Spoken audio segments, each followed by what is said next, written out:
Views welcome to TJMS Tamil channel. ரொம்பவே பரபரப்பாக போயிட்டுருக்கு மகாநதி சீரியலுக்கான அப்கமிங் எபிசோடில் என்ன சம்மந்தம் பேசலாம்னு சொல்லிட்டு நாங்களே 4 வார்த்தை அவங்கள போய் கேட்டுட்டு வரேன்னு சொல்லிட்டு ரொம்ப கோபத்தோட காவேரி ஒரு பக்கம் கிளம்பி போக, ஒரு பக்கம் சாரதம்மா ரொம்பவே பதட்டத்தோட விஜய்க்கு கால் பண்ண அது கொஞ்ச நேரத்தில் வந்துடுறாத்த அப்படின்னு சொல்கிறத கேட்டு, இல்லை தம்பி நான் அதுக்காக கால் பண்ணலை, விஷயத்த சொன்னதும் காவேரி பயங்கரமாக கோவப்பட்டு குழந்தைய தூக்கிட்டு அங்கே தான் தம்பி வந்துட்டு இருக்கா அப்படின்னு கேட்டு, விஜயும் நான் தான் ஏற்கனவே சொல்லியிருந்தேன்ல அத்தை, காவேரி கிட்ட பொறுமையாக தான் இதை பற்றி பேசி ஆகணும்னு சொல்லிட்டு இப்போ அவசரமாக எடுத்த முடிவுனால எந்த மாதிரியான விளைவுகள்லாம் ஏற்படுது பார்த்தீங்களா அப்படின்னு சொல்லிட்டு நம்ம விஜய் வந்து பேசிட்டு இருக்காங்க.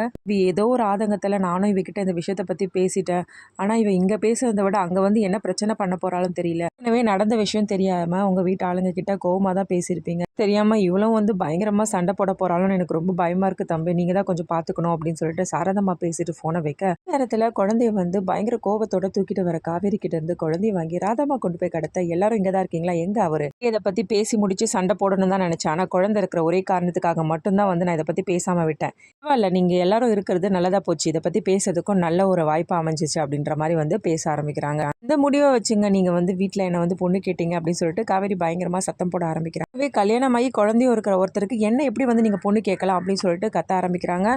எனக்கு அம்முனா ரொம்ப பிடிக்கும் தான், அதுக்காக எப்படி கல்யாணமான ஒருத்தரை நான் வந்து கல்யாணம் பண்ணிக்க முடியும், ஒய்ஃப் ஒன்றும் உயிரோட தான் இருக்காங்கன்னு சொல்லிட்டு அவர் என்கிட்ட பேசும்போது இந்த விஷயத்தை பற்றி என்கிட்ட வந்து பேசியிருக்காரு. இந்த ஒரு காரணத்துக்காகவாவது நீங்கள் வந்து இந்த மாதிரி முடிவு எடுத்திருக்காம இருந்திருக்கலாம்ல, எதுக்காக இந்த மாதிரி ஒரு முடிவு எடுத்து என்கிட்ட வந்து பேசுனீங்க மாதிரி. இவங்க ஒய்ஃப் ஒன்றும் உயிரோட இல்லைனாலும் என்னால் இவரை கல்யாணம் பண்ணிக்க முடியாதுங்க, ஏதாவது சமாதானப்படுத்துறதும் இல்லை என் மனசை மாற்றுறதும், எங்கள் அம்மா கிட்ட சொல்லி என் பொண்ணு மனசை மாற்றுங்க அப்படின்னு சொல்கிறதும் அதெல்லாம் எதுவுமே தேவையில்லை, இதெல்லாம் வந்து சொல்லிட்டு போகலான்னு சொல்லிட்டு தான் நான் இங்கே வந்து பேசினேன் அப்படின்னு சொல்லிட்டு கோபத்தோட வெளியில் வந்து போயிடுறாங்க. ஒரு நிமிஷம் நில்லுங்க, நான் சொல்கிறத கேளுங்க அப்படின்னு சொல்லிட்டு விஜயம் சொல்ல, ஏன்னா நீங்கள் என்னை சமாதானப்படுத்த வந்திருக்கீங்களா அப்படின்னு சொல்லிட்டு காவேரியும் கேட்க, இல்லை மிஸ் நான் சொல்கிறத ஒரு நிமிஷம் கேளுங்க, இங்கே நடந்த பிரச்சனைக்கும் இவங்க வந்து பேசுனதுக்கும் எனக்கும் எந்த சம்மந்தமும் கிடையாது, எனக்கு தெரியவும் தெரியாது அப்படின்ற மாதிரி வந்து சொல்கிறாங்க. தெரிஞ்சிருந்தா மட்டும் என்ன பண்ணியிருந்திருப்பீங்க, அமைதியாக இருந்திருப்பீங்களா? ஒய்ஃப் இருக்காங்கன்னு தெரிஞ்சு எப்படி உங்கள் வீட்டு ஆளுங்களால இந்த மாதிரி ஒரு முடிவெடுக்க முடிஞ்சிச்சு, எனக்கு ஒன்றுமே புரியல அப்படின்ற மாதிரி காவேரி கேட்க, மிஸ் நான் உங்ககிட்ட ஒன்று சொல்லணும், ஏற்கனவே நான் சொல்லியிருந்தேன் பார்த்தீங்களா, என் ஒய்ஃப் இறந்துட்டாங்க, அதுதான் உண்மை அப்படின்ற மாதிரி விஜய் சொல்ல, சொல்கிறீங்க ஆமாம் மிஸ் இதுதான் உண்மை, குழந்தைகிட்டையும் சின்னதுலேருந்து அவகிட்டேருந்து அம்மா என்னைக்காவது ஒரு நாள் வந்துடுவா, எப்படி மிஸ் அந்த குழந்தைகிட்ட போயிட்டு உங்கள் அம்மா இறந்துட்டாங்கன்னு நான் சொல்ல முடியும், அதனால தான் என்னைக்காவது ஒரு நாள் உன்னை தேடி வருவாங்க அப்படின்னு சொல்லிட்டு குழந்தைகிட்ட நான் சொல்லி வச்சுருந்தேன். அது மட்டும் இல்லாமல் குழந்தைகிட்ட அவங்களோட ஃபோட்டோவை கூட நான் காட்டினது கிடையாது, பார்த்தா அதே ஒரு ஏக்கமும் ஞாபகமும் வருமோ அப்படின்னு சொல்லிட்டு அம்மாவுடைய ஃபோட்டோ கூட நான் காட்டாமல் தான் வந்து அம்மாவை வளர்த்து எடுத்திருக்கேன் அப்படின்ற மாதிரி விஜய் சொல்கிறது கேட்டு ரொம்பவே பரிதவிச்சு போகிற காவேரி விஷயம்லாம் பேசிட்டு, அதுக்கப்புறம் அதுக்காகலாம் நான் உங்களை வந்து கல்யாணம் பண்ணிக்க முடியாதுங்க, உங்கள் முடிவில் நீங்கள் கரெக்டாக தெளிவாக இருந்தால் போதும் அப்படின்னு சொல்லிட்டு அங்கேருந்து வந்து கிளம்புறாங்க. கொஞ்சம் கூட மாறவே இல்லை, அப்படியே தான் இருக்கா அப்படின்னு சொல்லிட்டு விஜயம் வந்து நினச்சிக்கிட்டு அங்கேருந்து கிளம்பிடுறாங்க.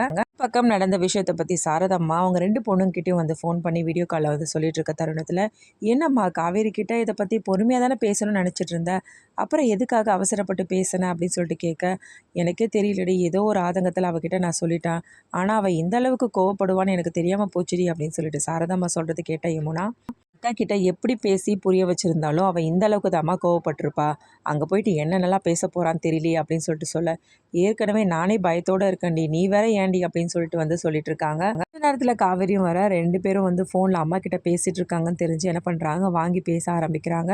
உங்கள் அம்மா என்ன பண்ணி வச்சாங்கன்னு தெரியுமா எனக்கு அப்படின்ற மாதிரி கதையை வந்து சொல்ல ஆரம்பிக்கிறாங்க.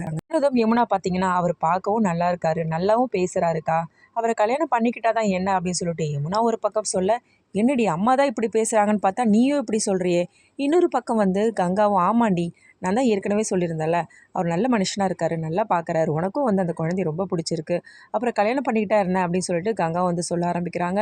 இதை கேட்டு ரொம்பவே கோவப்படுற காவேரி, நான் ஒன்று கேட்குறேன், இவர் ஏற்கனவே கல்யாணமான ஒருத்தர் எப்படி நான் கல்யாணம் பண்ணிக்க முடியும், நீ சொல்லுடி, நீ கல்யாணம் பண்ணிப்பியா ஏற்கனவே கல்யாணமான ஒருத்தரை, சொல்லுக்கா உன்னால் முடியுமா ஏற்கனவே கல்யாணமான ஒருத்தரை வந்து கல்யாணம் பண்ணிக்க அப்படின்னு சொல்லிட்டு காவேரி வந்து கேள்வி கேட்குறாங்க.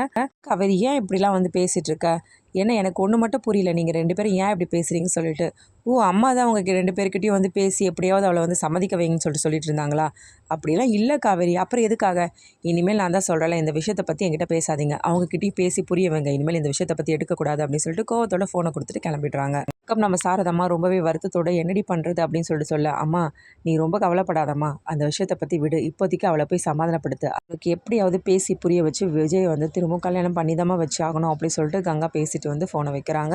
ஒரு பக்கம் வந்து நம்ம விஜய் என்ன பண்ணுறாங்க, ஆல்ரெடி எடுத்த ஃபோட்டோஸில் வந்து எடுத்து பார்த்துட்டே இருக்காங்க, ரசிச்சுட்டே இருக்காங்க காவேரியும் குழந்தையும் இந்த ஃபோட்டோஸை. இதுக்கே சாரதா அம்மாவும் வந்து வேறு எதுவும் பேச முடியாது இல்லையா, ஆல்ரெடி ரொம்ப கோவத்தோடு இருக்க காவேரி கிட்ட சமாதானப்படுத்துகிற மாதிரி பேசுகிறாங்க. தூங்குற தருணத்தில் அதுக்கப்புறம் விஜய் கிட்ட இருந்து மெசேஜ் வருது காவேரிக்கு.